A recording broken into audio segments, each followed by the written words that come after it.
মেঘের আড়াল থেকে উঁকি মারছে সূর্যদেব। কত সুন্দর দেখাচ্ছে দেখুন আকাশটাকে। তো গুড মর্নিং বন্ধুরা, কেমন আছেন সবাই? আশা করছি সবাই খুব ভালো আছেন। এপিএসএস ব্লগের আরও একটি নতুন ভিডিওতে আপনাদের অনেক অনেক স্বাগত জানাচ্ছি। তো সকালবেলা চলে এসেছি ছাদে। আর আপনারা তো জানেন, ছাদে আসলেই মনটা ভালো হয়ে যায়। আর তাছাড়া কি বলুন তো, এখন তুলবো ভেন্ডি। আজকের যদিও বেশি ভেন্ডি গাছে নেই, 2-4টে ভেন্ডি বড় হয়েছে দেখছি। তবে এগুলোকে যদি আমি গাছের মধ্যে রেখে দিই, যদি ভাবি যে পরের দিন তুলবো, তাহলে কিন্তু এগুলো পেকে যাবে। সেই জন্য যে কয়েকটা বড় হয়েছে সেগুলোই এখন তুলে নেব।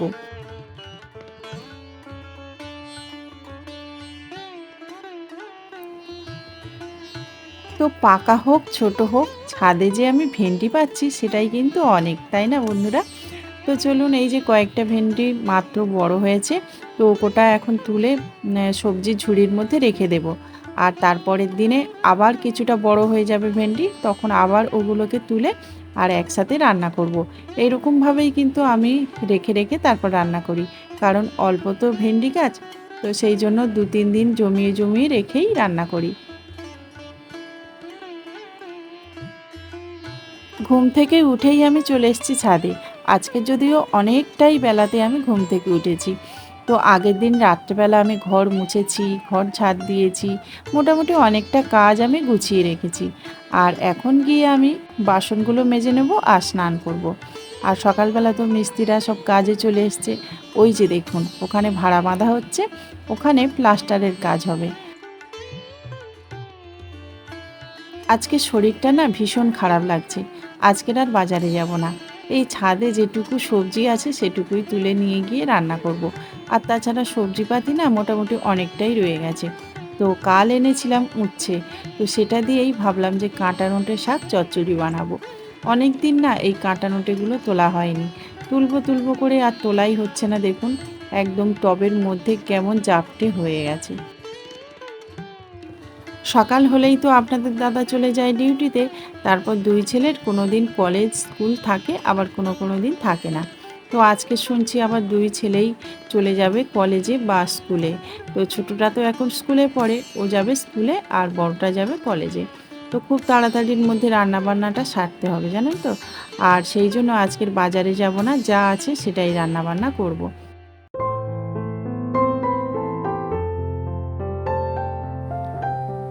এই দেখুন কতটা সবজি হয়ে গেছে। তো চলুন এখন কাটা নোটেগুলোকে বাছতে হবে, তবে তার আগে একটু চা খেয়ে নেব। সেই সকাল 6টার সময় এসেছে মিস্ত্রিরা, তো তখন থেকে ওরা তো কাজ করছে, ওদেরকে চা দেওয়া হয়নি। আর এখন মোটামুটি 9:30 বাজতে চললো। তো ভাবলাম আগে চাটা খেয়ে নিই, আর মিস্ত্রিদেরকে চা দিই, তারপরেই সমস্ত কাজবাজ করব। অনেকটাই তো বেলা হয়ে গেছে, সেই জন্য এদিকে ভাতটা বসিয়ে দিলাম। আর তারপর চানাচুর দিয়ে একটু মুড়ি মাখলাম, আর সাথে চা, একদম জমে যাবে। আর এই যে মুড়ি মেখে তারপর আপনাদের দাদাকে দিলাম। আর তারপর কিন্তু এই মিষ্টি দাদাদেরকে চাটা দিতে চলে এসেছিলাম। তো দিয়ে তারপর কিন্তু আমরা সবাই মিলে ওই এক গাল দুগাল মুড়ি খেয়েছিলাম আর চা খেয়েছিলাম। সকালবেলা টিফিনটা এভাবেই করেছিলাম। ডিম সিদ্ধ আলু সিদ্ধ ভাত খেয়ে চলে যাচ্ছে সৌভিক এখন কলেজে। তো ওর ফিরতে ফিরতে মোটামুটি সন্ধে 5টাও বেজে যেতে পারে, এটাই বলল। আর ওর তো কলেজটা আছে শিয়ালদাতে, তো অনেকটা দূরে, সেই জন্য অনেক সময় লেগে যায়। তো সেই জন্য ভাবলাম সিদ্ধ ভাত খাইয়ে দিই, আর সাথে কিছু টাকাও দিয়ে দিই, অত দূরে রাস্তা বুঝতেই পাচ্ছেন। তো সেই জন্য ও কিছুটা টিফিনও করে নেয় আর রাতে এসে ভাত খেয়ে নেয়। আর ওই দেখুন সৌম্য অলরেডি চলে যাচ্ছে স্কুলে।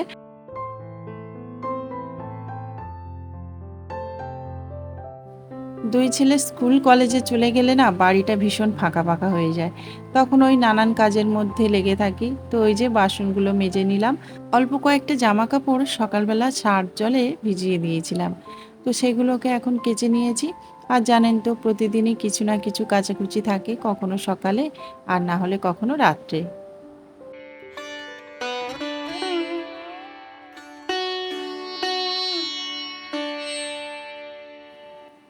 তো বন্ধুরা, আমার ভিডিওতে আপনারা দেখতে পান আমি সারাদিন যেসব কাজকর্মগুলো করি সেগুলো। তো আমার জীবনটা অতি সাধারণ, আর সাধারণভাবে থাকতেও আমি ভালোবাসি আর পছন্দ করি। তো এই সাধারণ জীবনটাই আপনাদের সামনে তুলে ধরি। আর আমি বাড়িতে যেভাবেই থাকি সাধারণ সিম্পলভাবে, সেভাবেই কিন্তু আপনাদের সামনে চলে আসি। তো আমার এই সাধারণ জীবন যদি আপনাদের একটু ভালো লেগে থাকে তাহলে কিন্তু আমার পাশে থাকবেন আর লাইক কমেন্ট করতে কিন্তু ভুলবেন না। সাবস্ক্রাইব করে সবসময়ের জন্য বন্ধু হয়ে যাবেন। তো বন্ধুরা এই যে দেখুন, আমি তো ছাদে অনেক ফুল গাছ চাষ করেছি আর অনেকটাই মোটামুটি ফুল ফোটে প্রতিদিন। তো এখন সেই ফুলগুলো তুলে নিচ্ছি আর তারপর একটু ভক্তিভরে পুজো পাঠ করব।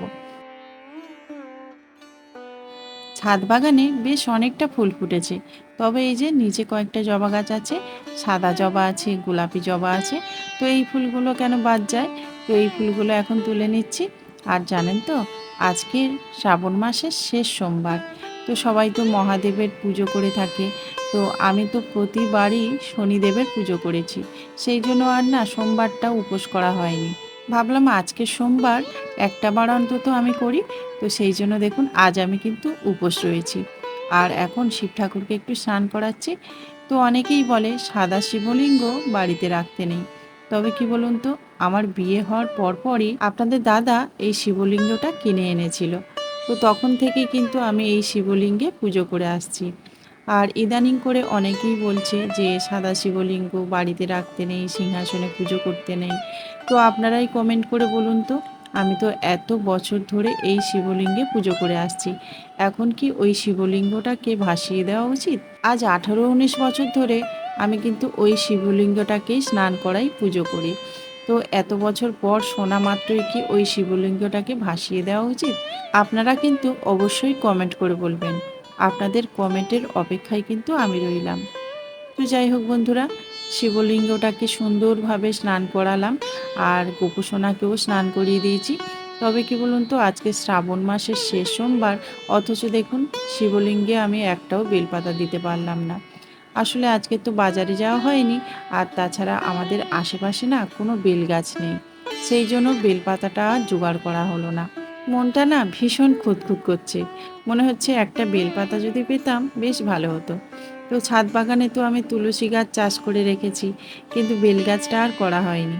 কয়েকটা টবের মধ্যে না বেল গাছও করে রাখতে হবে, তার সাথে সাথে দূর্বা ঘাস।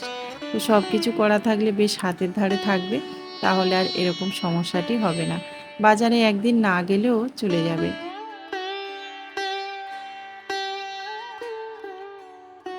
এখন যে কাজটি নিয়ে পড়েছি সেই কাজটা করতে করতে মোটামুটি 2 ঘন্টা 2.5 ঘন্টা কেটে গেছিলো।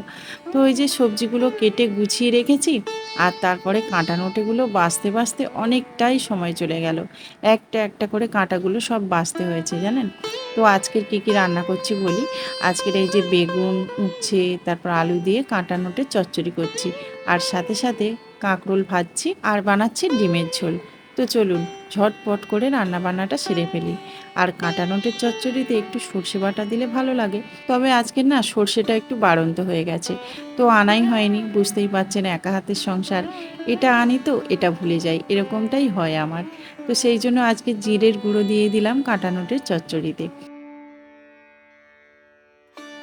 দুটো শাড়ি অর্ডার দিয়েছিলাম, তো আজ একটা এলো আর আগের দিন একটা চলে এসছে।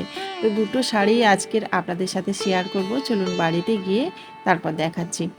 এতবার ঠকে যাই, তাও কেন আমার শিক্ষা হয় না সেটাই আমি জানি না। তো বারে বারেই কিন্তু এখান থেকে কেনাকাটি করে ঠকে গিয়েছি। আসলে অনলাইনে কেনাকাটি করা না খুবই রিস্কের। সামনাসামনিভাবে যেভাবে দেখে কেনাকাটি করা যায় সেভাবে তো আর করা যায় না। ওই ফটো দেখে কি আর তেমনভাবে বোঝা যায় যে কোন শাড়িটা কেমন? তো আমি দুটো শাড়ি অর্ডার দিয়েছিলাম। তো একটা শাড়ি তো আগেই চলে এসছে বললাম, আর এই শাড়িটা তো আজকের এসছে। তো দেখুন আমার তো লাল পাড়ের শাড়িগুলো খুবই ভালো লাগে, আর একটা লালের মানে কলকার মধ্যে একটা শাড়ি আমি অর্ডার দিয়েছিলাম। এত সুন্দর লাগছিল কি বলবো। আর অনেক কাউকে কিন্তু এই শাড়িটা পরে ভিডিও করতে দেখেছি, সেই জন্য ভাবলাম যে শাড়িটা ভালোই হবে। তো সেই জন্য আমি অর্ডার দিয়েছিলাম ফ্লিপকার্টে। তো দেখুন শাড়িটা দূর থেকে অবশ্য ভালোই দেখাচ্ছে, কিন্তু শাড়িটার কোয়ালিটি একদমই বাজে, ভীষণ পাতলা, মানে একদম গামছার থেকেও পাতলা। তো কি করা যাবে, এসে গেছে এটা, এতই পছন্দের শাড়ি। আর দেখুন দূর থেকে ভালো লাগছে, সেই জন্য ভাবলাম যে মানে ফেরত দেব না। তো কোনো পুজো টুজো হলে এটাই পরবো। আর ভীষণ ভালো লাগা শাড়িগুলো না যতই খারাপ আসুক না কেন ফেরত দিতেই ইচ্ছা হয় না, বিশেষ করে লালের মধ্যে কোনো শাড়ি। আর এটা তো জানেন স্বাধীনতা দিবসে আপনারা অনেক রিলস দেখে ফেলেছেন অলরেডি। তো এই শাড়িটা কিনেছি, আর এই শাড়িটা মোটামুটি কাপড় ভালো এসছে জানেন তো। এই শাড়িটা আপনারা চাইলে নিতে পারেন, ভীষণ সুন্দর সফটের মধ্যে আছে। তবে কিছু কিছু শাড়ি না একদমই বাজে আসে, যেমনভাবে দেখি তেমনভাবে আসে না, কোয়ালিটি একদম বাজে আসে, রঙও তেমন হয় না, আবার কোনো কোনো সময় অন্য অন্য শাড়ি আবার চলে আসে। তো অনলাইনে কেনাকাটা করা না খুবই রিস্কের, যদিও সব জায়গায় সমান নয়। তো কিছু কিছু ক্ষেত্রে এটা হয়ে থাকে, আমার তো অনেকবার হয়েছে জানেন তো। মানে এক শাড়ি অর্ডার দিয়েছি, অন্য শাড়ি চলে এসছে, আবার রং আলাদা আলাদা এসছে। তো এতবার ঠকেও আমার শিক্ষা হয় না। রান্নাবান্না সব কমপ্লিট করে তারপরে এই যে ছাদে এলাম। আর হ্যাঁ, এখন অবশ্য খাওয়া হবে না, তবে রাতের রান্নাটা হয়ে গেছে জানেন তো। কী যে ফ্রি লাগছে কি বলবো। তো এখন বিকালবেলাটা কি করব, ভাবলাম যে এই উনানটা পেতেছিলাম, তো এই উনুনটা নিয়েই ভালো করা যাক।